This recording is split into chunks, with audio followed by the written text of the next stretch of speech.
We're back with our Catch Up with Coach series. Coach Landon Bright, our cross country and track and field coach, joining us. Coach, we really appreciate the time today. Thanks for having me. It's, you're one of the coaches, really one of our only coaches, who is really never out of season. You're either doing cross country and in the thick of that, or in track and field and in the thick of that. So let's go back, if we could, just a couple of months. It seems like yesterday, I'm sure, in some ways, and last year in other ways. So, but track and field, you had run some preliminary events, gotten ready for the season, and then all of a sudden the rug is kind of pulled out from under you with the cancellation of spring sports. What was that like? Just take me through kind of the days leading up to that and how you reacted as a coach and a team. Yeah, we had done a few things in February. We had done a road race and an indoor meet. And, I have a lot of family in the Northwest, in the Portland, Seattle area. My dad's a hospital administrator. So I had a sense that, something, may become affected at some point. But, when we had first heard that, things were going to be a little different, the original plan was to continue with the seasons, even though there was going to be no school. And then we were packed up for a meet in Alabama and Birmingham, our first outdoor meet. Team was there. We had lunch. Vans were packed. We're getting ready to roll out. And I got a text saying, don't go anywhere. So it was kind of a surreal moment. And at that point, you knew the season was all but over. And definitely understandable, disappointed for the seniors. I think, it does seem like a long time ago, but as I'm looking back to some of the workouts we were doing in late February, early March, the whole team was in really good shape. And I was getting excited for the season, and, it doesn't mean it was a waste of time, but, it was definitely disappointing for those athletes not to kind of see that payoff, for their hard work. So what were some of the things that you were telling your players? I know that you're having to deal with the disappointment for yourself of the season being taken out, but how did you try to encourage those seniors and those that had worked so hard to get to this point? Yeah, I think the one thing I just tried to push was, working hard at something and setting goals and trying to accomplish goals and really pushing yourself is never a waste of time, regardless of the outcome, right? So even though they might have even put in we had some athletes that had really, kind of been building up for this season since, 2016, and there's a lot of strategy behind, what we're doing, which season to kind of lead to a payoff. But yeah, I just encourage them, pushing yourself and trying to, maximize your effort and your capabilities, even if it doesn't succeed or you don't get an opportunity to, showcase, what you've done. It's never a waste of time. You can still learn something from it. You learn something about yourself. You discover new things about, your mental aspects, what you can achieve. And so I think overall the attitude of the team I was very impressed with. It just really showed that, they take what they do very seriously, and they want to do well and they want to win or improve or whatever it is. But ultimately I didn't get the sense that it was their identity, that they were just crushed, as I might have been in college or high school, if that would have been my senior year. So they just showed a high level of maturity, I would say, with all the decisions. They're coming at us fast like everybody, and they just kept rolling with it. And then ultimately I had conversations with most of them, and, they were bummed, but they're still running, even if they graduated or coming back, and kind of waiting for some races to pop up and see what they can do. So. Absolutely. Most of these athletes are kind of cross athletes for us, where they run cross country in the fall and then track and field in the spring. So as we're preparing for the cross country season coming up this year, looking ahead to that, what are some of the things that you guys are doing to prepare for the cross country season coming up this fall? Yeah, I send the team workouts in May. Usually it's a week or two after the track and field nationals. This year, it got sent out a little earlier. I think one of the challenging things was there was no kind of natural break, athletically, and so a lot of them, depending on their schedules, were just kind of training through what would usually be a break for us, which was fine. But yeah, everyone's kind of scattered across the country, and they have workouts that they're trying to do throughout the summer to hopefully come into shape in the fall and get ready to race once that opportunity is provided to us. But it looks pretty similar to previous years, I would say.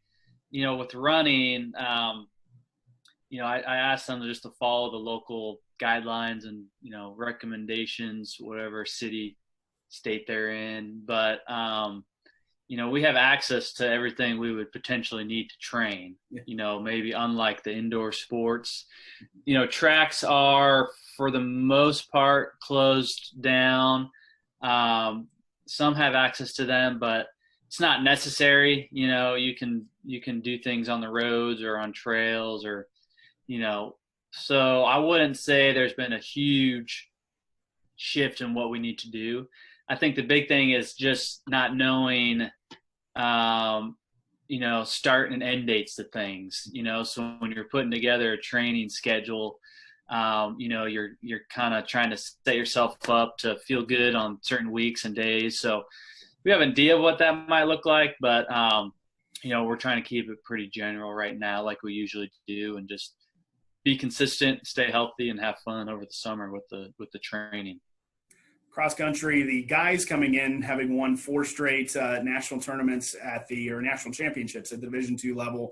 Our girls team has gotten close several times. So let's start with the girls. What do you see about this year's team that you're excited about, and as they look to maybe win that first national title?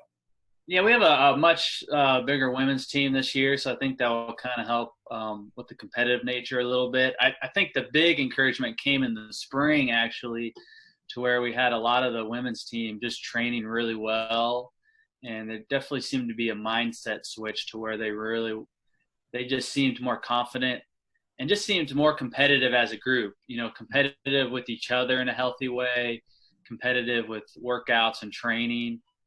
And so I definitely noticed a shift in their mindset this spring. And so hopefully we can kind of carry that and transition that into the fall. And so, but yeah, we got a pretty big group, about 15 on the women's team right now. And I think that will just kind of give us a little more depth that maybe we've lacked in previous seasons, and just get us some bigger groups to work out with, and just opportunities for people to kind of move up through the team and, chase some other athletes. Yeah. And for the guys' side, as we said, they're no strangers to being at the top of Division II. You as a coach, how do you motivate those guys day in and day out? I think there can be a tendency to come in, maybe overconfident is not the right word, but coming in and not really pushing yourself because, well, we've won 4 in a row. So just the assumption we're going to win 5 in a row. So how do you motivate those guys? How do you keep them disciplined and keep charging for that national championship? Yeah, I think, one thing is, we don't take everybody to the national meet usually. So guys are wanting to be a part of that squad that gets to go, so 7, 8 guys, whatever it is. And so they're definitely like, they got to compete against each other a little bit. No one wants another person to do poorly, but there's some sense of, all right, I got to put myself in a position to where I can compete at that national meet. And then, the group's different every year. So there's some guys that haven't experienced that previously, and so they're motivated to do that. There's guys that are seniors that want to kind of end on a high note. And then we also have a component of just, wanting to race well at nationals. So, for 3 seasons, the meet would be in the same place. And so, we want to go in and, hopefully, depending on the conditions, race faster than what we have in the past. And so those are kind of some components we look for as far as, motivation, and then the other meets play a factor as well. So trying to hit certain times at different courses or win other meets that we haven't won, or be more competitive at some bigger meets, so all those kind of we use as motivational techniques, and all that kind of adds up to hopefully, a performance at the last meet of the season. Yeah, absolutely. It's hard to believe. I believe we're entering, correct me if I'm wrong, this is year 6, year 7 of our cross country season. Spot here, but yeah, I think we're going into year 8, maybe. 8. You're right. Because it's 1 year behind what the rest of the teams in our start in 2012. But as you look back collectively on all these groups in the program from its infancy all the way up till now, what has been maybe some key takeaways of what's been key to that success in building the successful programs that we've been able to over the last number of seasons? Yeah, I think it's just about getting the right group of athletes in, and getting individuals to where they're self-motivated.